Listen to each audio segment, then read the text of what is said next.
Assalamualaikum warahmatullahi wabarakatuh. Sebelumnya, izin untuk memperkenalkan diri. Nama saya Afrina Faratina Ovan, NIM 12230100007, jurusan Hukum Keluarga atau Ahwalus Saksiyah, Fakultas Syariah dan Hukum, Universitas Islam Negeri Sunan Gunung Jati, Bandung. Saya di sini ingin menyampaikan materi apa saja yang telah dipelajari dari pertemuan ke-9 sampai ke-15 dalam mata kuliah Politik Hukum Islam dengan dosen pengampu Bapak Lutfi Fahrul Rizal, SSY MH. Baiklah, mari kita masuk ke dalam topik pembicaraan. Yang pertama, dalam pertemuan ke-9, yaitu membahas tentang tokoh Ashbi Ash-Shidiki.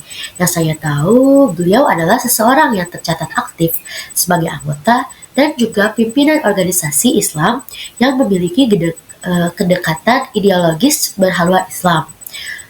Pemikiran beliau mengenai hukum Islam yaitu ada beberapa. Contohnya yaitu yang pertama, salat 2 rakaat dalam salat Jumat. Beliau mengatakan bahwa wajib untuk sholat berjamaah 2 rakaat di hari Jumat. Tidak boleh 4 ataupun lebih. Lalu bagaimana jika tertinggal jamaah? Maka wajiblah digantikan di hari itu pula. Bisa sendirian ataupun berjamaah. Lalu yang kedua, dalam hal zakat. Umumnya beliau setuju dengan pendapat mayoritas ulama yang mengatakan bahwa harta menjadi objek zakat, bukan manusia.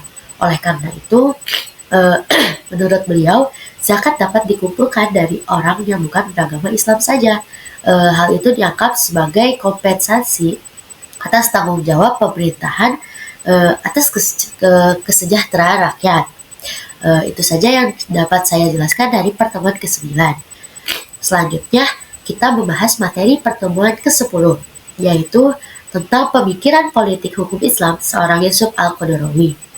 Beliau yang saya ketahui ialah seorang ulama dan intelektual muslim yang terkenal sedunia, juga terkenal akan pemikiran tentang pengembangan Islam kontemporer, terkhususnya dalam bidang hukum Islam. Pemikiran beliau tentang politik hukum Islam ialah menekankan pentingnya adaptasi dan fleksibilitas dalam menghadapi tantangan modern.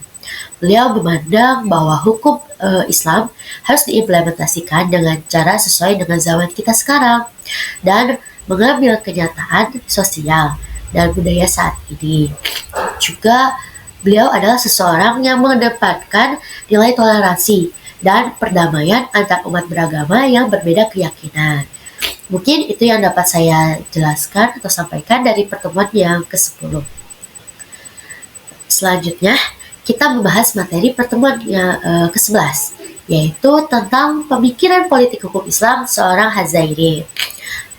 Yang saya ketahui ialah beliau ini merupakan seorang pakar hukum adat serta hukum di Indonesia. Menurut pandangannya terhadap hukum di Indonesia, beliau mengatakan bahwa bangsa Indonesia akan bahagia apabila hukum yang berlaku di negara ini adalah syariat agama dan berpegang pada sumber hukum asli, yaitu Al-Quran dan Hadis. Seperti itu, sehingga menurut beliau gitu, hukumnya itu tidak bertentangan dengan syariat agama. Mungkin itu yang dapat saya jelaskan dari pertemuan ke-11. Selanjutnya, kita membahas materi pertemuan ke-12, yaitu tentang pemikiran politik hukum Islam seorang Muhammad Abduh. Yang saya ketahui mengenai beliau ini adalah beliau itu seorang tokoh Islam yang terkenal di Mesir dan dianggap sebagai seorang pembaharu Islam, juga seorang intelektual patriotik. Beliau pula dianggap oleh para akademisi di dunia muslim dan barat sebagai contoh modernis Islam. Dalam pemikirannya, beliau berusaha untuk mencapai keseimbangan dalam upaya reformasi pemikiran yang beliau miliki antara mereka yang berpegang pada imobilitas dan kesolehan dari kelompok yang terlalu mengikuti barat. Dalam bidang teologi, beliau percaya bahwa akal juga dapat dimanfaatkan untuk mengenal Tuhan karena memiliki kemampuan untuk memiliki daya nalar. Itu yang beliau tegaskan dengan bukti adanya ijtihad memungkinkan umat Islam untuk bertahan hidup dengan mengikuti perkembangan zaman. Mungkin itu yang dapat saya jelaskan dari pertemuan ke-12.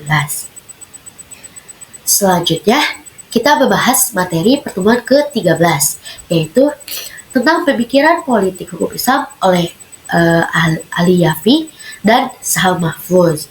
Yang saya ketahui tentang mereka berdua ialah Kiai Haji Sahal Mahfuz ini salah seorang dari deretan pemikir Indonesia yang merasa gelisah dengan ketidakberdayaan fikih dalam mencapai problem sosial terkini. Dan tidak hanya beliau, Kiai Haji Ali Yafi pun turut membantu dan tidak tinggal diam untuk mengkaji persoalan hukum Islam. Menurut pemikiran Ali Yafi, ialah haruslah para ulama sebagai pembimbing umat penerus ajaran Al-Quran melakukan berbagai upaya, diantaranya mencatat otentik interpretasi ayat-ayat Al-Quran yang akan menjadi cikal bakal tumbuhnya tafsir Al-Quran. Beliau pun berpendapat bahwa upaya terdapat dalam Al-Quran terlebih dahulu dilihat antara ayat dengan ayat, lalu ayat dengan hadis. Terus jika terjadi pada hadis, pertama kali yang dilakukan adalah antara hadis dengan hadis. Setelah itu baru beranjak menuju ragam interpretasi lain yang dilakukan secara serempak. Seperti itu. Lalu pemikiran menurut Kiai Haji Sahal Mahfuz adalah mengenai fikihnya. Beliau mengatakan fikih diberlakukan secara absolut, mutlak, dan kaku. Tidak ada kompromi terhadap permasalahan-permasalahan yang ada. Dan takutnya nanti masyarakat banyak yang meninggalkan fikih sebagai pemberi solusi atas persoalan yang ada. Maka korelasi pemikiran dari keduanya ialah mereka mengemukakan pendapat mereka tentang rumusan fikih mengenai permasalahan sosial. Namun keduanya secara konsep masih belum memberikan rumusan yang jelas.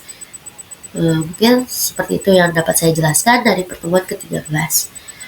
Selanjutnya kita membahas materi pertemuan ke-14, yaitu tentang pemikiran politik hukum Islam seorang Ibrahim Hussein. Baik, yang saya ketahui tentang beliau ialah beliau ini seorang ulama dan dai berasal dari Indonesia yang terkenal karena perannya dalam kegiatan dakwah dan ceramah di berbagai tempat di Indonesia dan luar negeri.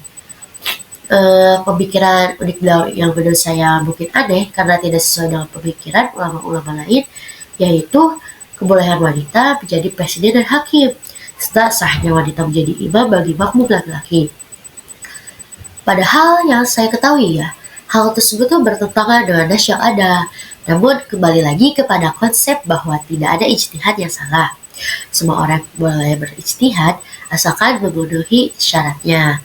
Mungkin seperti itu yang dapat saya jelaskan dari pertemuan ke-14.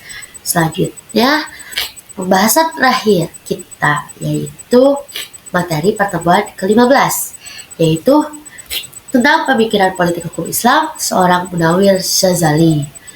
Mungkin untuk yang terakhir ini menurut saya adalah seorang yang membuat saya takjub. Kenapa? Karena beliau yang saya tahu adalah seorang tokoh intelektual muslim di Indonesia yang pernah menduduki jabatan sebagai Kementerian Agama. Nah, pemikiran beliau yang saya pahami yaitu salah satunya ialah tentang gagasan rektualisasi hukum Islam, yaitu sebuah upaya yang dilakukan oleh beliau untuk kembali melakukan penyegaran terhadap hukum Islam, khususnya dalam konteks keindonesiaan, guna menjawab tantangan modernitas dengan tujuan hukum Islam itu sendiri yang tetap kompatibel dan dapat mempertahankan eksistensinya.